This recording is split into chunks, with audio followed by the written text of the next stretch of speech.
Shalom. Saudara, mari kita awali hari ini dengan penuh ucapan syukur. Apapun keadaan kita, kalau kita masih boleh ada sampai hari ini, semua karena pemeliharaan, semua karena kebaikan Tuhan. Tuhan menjadi juru selamat kita dan Dia tidak pernah meninggalkan kita. Saya mengajak hari ini kita akan merenungkan kembali kebenaran firman Tuhan. Mari kita berdoa. Bapa kami dalam surga, kami bersyukur untuk hari ini. Hari ini kami akan kembali belajar firman-Mu. Berikan kami hikmat-Mu dan mampukan kami boleh melakukannya. Demi nama Tuhan Yesus kami berdoa. Amin. Saudara, beberapa waktu yang lalu saya sempat menghubungi beberapa jemaat yang mengajukan pertanyaan yang mirip-mirip. Ya. Contoh, kapan pintu gereja dibuka?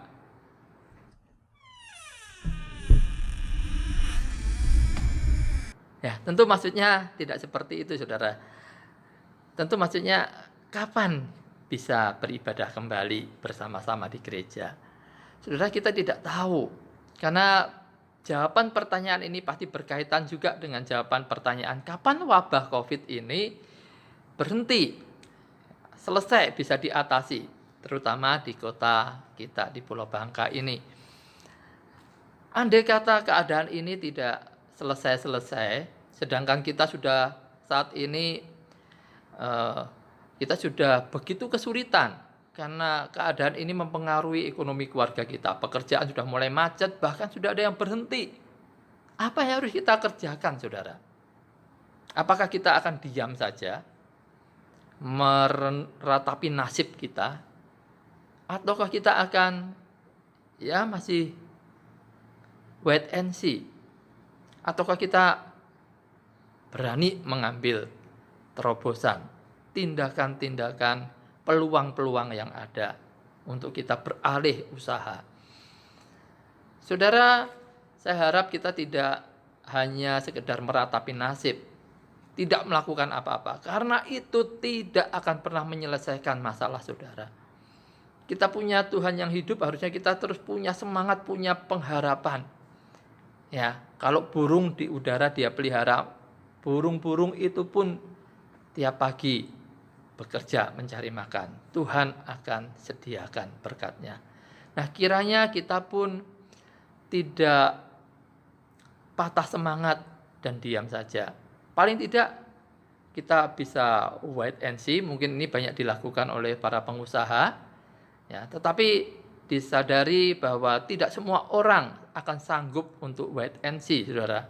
Karena beberapa di antara kita tentu sudah, kalau wait and see terus sampai kapan? Sedangkan kebutuhan ini mendesak. Ya, kita bisa mati kelaparan. Nah, saudara, mari kita belajar dari kebenaran firman Tuhan. Suatu kisah di dalam Alkitab yang ditulis di 2 Raja-Raja 7 ayat 3 sampai 11. 4 orang yang sakit kusta ada di depan pintu gerbang. Berkatalah yang seorang kepada yang lain, "Mengapakah kita duduk-duduk di sini sampai mati? Jika kita berkata, baiklah kita masuk ke kota, padahal dalam kota ada kelaparan, kita akan mati di sana. Dan jika kita tinggal di sini, kita akan mati juga. Jadi sekarang, marilah kita menyeberang ke perkemahan tentara Aram. Jika mereka membiarkan kita hidup, kita akan hidup. Dan jika mereka mematikan kita, kita akan mati." Lalu pada waktu senja, bangkitlah mereka masuk ke tempat perkemahan orang Aram. Tetapi ketika mereka sampai di pinggir tempat perkemahan orang Aram itu, tampaklah tidak ada orang di sana. Sebab Tuhan telah membuat tentara Aram itu mendengar bunyi kereta, bunyi kuda, bunyi tentara yang besar. Sehingga berkatalah yang seorang kepada yang lain, "Sesungguhnya Raja Israel telah mengupah raja-raja orang Het dan raja-raja orang Misraim melawan kita, supaya mereka menyerang kita." Karena itu bangkitlah mereka melarikan diri pada waktu senja dan meninggalkan kemah dan kuda dan keledai mereka, serta tempat perkemahan itu dengan begitu saja. Mereka melarikan diri menyelamatkan nyawanya. Ketika orang-orang yang sakit kusta itu sampai ke pinggir tempat perkemahan, masuklah mereka ke dalam sebuah kemah, lalu makan dan minum. Sesudah itu mereka mengangkut dari sana emas dan perak dan pakaian, kemudian pergilah mereka menyembunyikannya. Lalu datanglah mereka kembali masuk ke dalam kemah yang lain dan mengangkut juga barang-barang dari sana. Kemudian pergilah mereka menyembunyikannya. Lalu berkatalah yang seorang kepada yang lain, tidak patut yang kita lakukan ini. Hari ini ialah hari kabar baik, tetapi kita ini tinggal diam saja. Apabila kita menanti sampai terang pagi, maka hukuman akan menimpa kita. Jadi sekarang marilah kita pergi menghadap untuk memberitahukan hal itu ke istana raja. Mereka pergi lalu berseru kepada penjaga pintu gerbang kota dan menceritakan kepada orang-orang itu, katanya, kami sudah masuk ke tempat perkemahan orang Aram dan ternyata tidak ada orang di sana dan tidak ada suara manusia kedengaran. Hanya ada kuda dan keledai tertambat dan kemah-kemah ditinggalkan dengan begitu saja. Maka penunggu pintu gerbang menyerukan dan memberitahukan hal itu ke istana raja. Saudara-saudara yang dikasihi Tuhan, Israel pada waktu itu dalam keadaan yang sulit karena mereka dikepung oleh tentara Aram. Kota Samaria ini dikepung, mereka tidak bisa keluar dari kota itu. Dan hal itu ketika persediaan makanan mereka habis, saudara, mereka pun mengalami kelaparan. Ini keadaan yang sangat sulit sekali, sampai diceritakan di pasal sebelumnya, sampai ibu-ibu itu masak anaknya sendiri, dimakan, saudara. Ini keadaan yang begitu sulit sekali. Nah, di dalam keadaan seperti itu dikisahkan ada 4 orang sakit kusta.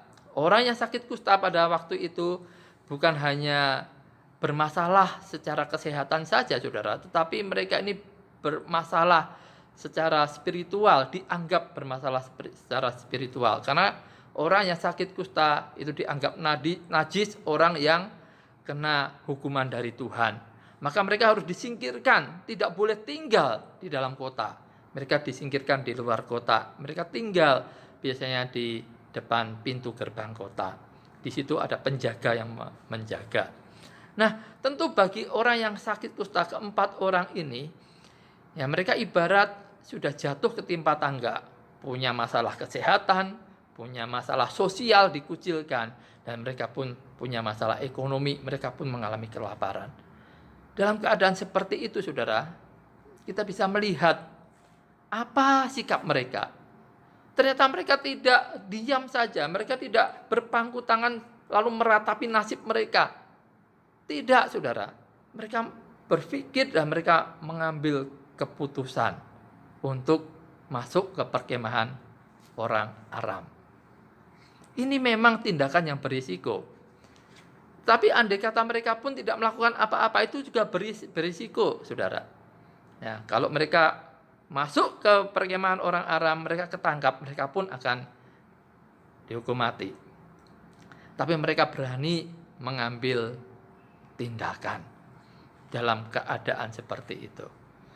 Nah, saudara yang dikasihi Tuhan, ketika mereka sampai di perkemahan orang Aram, ya mereka mendapati perkemahan itu sudah kosong. Ternyata orang Aram ini ya, mendengar suara tentara yang besar. Mereka mengira orang-orang Israel ini mengupah raja-raja negara tetangga untuk menyerang mereka. Mereka lari ketakutan, mereka meninggalkan perkemahan mereka. Maka ketika 4 orang sakit kusta ini sampai di perkemahan, mereka mendapati ada makanan, minuman, mereka makan dan minum di sana. Ya, mereka mendapatkan apa yang menjadi kebutuhan mereka. Bahkan mereka pun menjadi berkat bagi seluruh kota Samaria. Ya, mereka memberitahukan dan raja langsung bergegas menuju ke perkemahan untuk mendapatkan makanan apa yang mereka perlukan di sana. Saudara, kiranya kisah ini boleh menginspirasi kita dalam keadaan yang sulit. Jangan tinggal diam. Jangan maksudnya meratapi diri, tidak berbuat apa-apa. Kita punya Allah, mari kita gumulkan, lihat peluang, mohon hikmat dari Tuhan, lakukan sesuatu. Ada sebuah kisah juga, saudara. Seorang pria ya Parubaya dia punya sebuah toko, dia mulai jual pakan ayam begitu di sebuah desa. Ketika dia jual sehari, 2 hari, seminggu, sebulan, nah, ternyata tidak berkembang, saudara. Yang beli sedikit sekali. Ya, dia pikir, wah kalau begini terus, wah bisa tutup ini. Ya, lalu dia tidak berhenti di situ mengasihani diri sendiri, tetapi dia kemudian memikirkan peluang-peluang yang ada. Dia dengan tabungannya lalu beli anak-anak ayam yang banyak sekali. Nah, orang-orang di desa itu kaget melihat tindakan dari pria ini. Ini waras apa enggak ya, saudara? Jual pakan ayam enggak laku, sekarang beli anak-anak ayam begitu banyak. Dan lebih kaget lagi, ternyata anak-anak ayam ini dibagikan ke penduduk desa di situ. Saudara, lalu akibatnya apa? Orang-orang yang dikasih anak ayam ini mulai berdatangan untuk membeli pakan ayam. Dan itu terus berlanjut terus, saudara.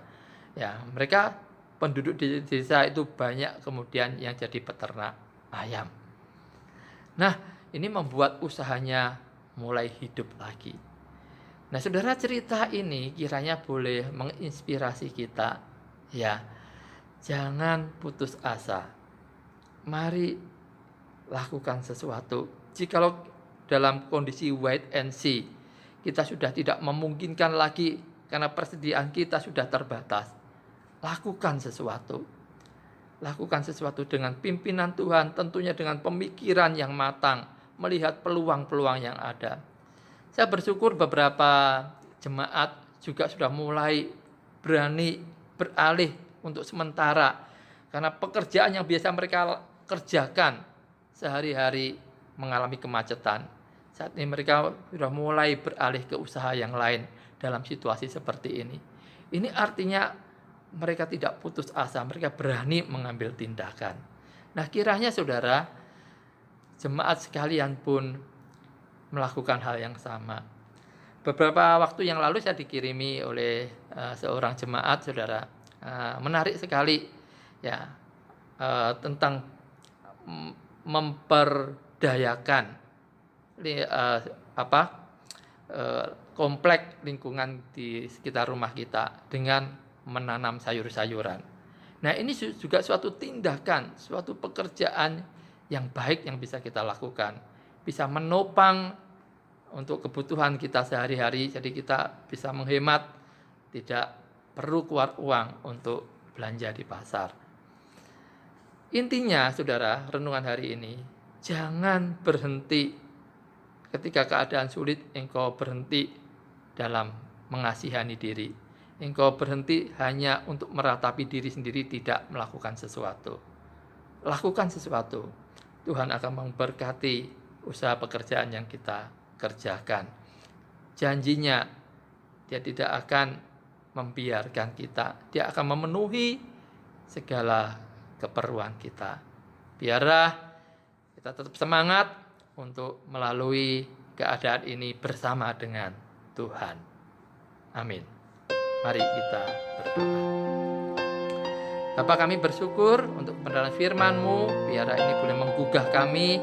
Kami tidak hanya sekedar meratapi nasib kami, tapi kami boleh mengambil tindakan. Pimpinlah umat-Mu, beri hikmat untuk setiap apa yang akan mereka ambil lakukan dalam situasi seperti ini. Berkatilah, biar janji-Mu untuk memelihara, untuk mencukupi segala keperluan kebutuhan kami umat-Mu. Itu pun boleh kami alami dengan Tuhan memberkati apa yang kami usahakan. Terpujilah nama-Mu. Demi nama Tuhan Yesus kami berdoa. Amin. Sampai jumpa, Tuhan memberkati.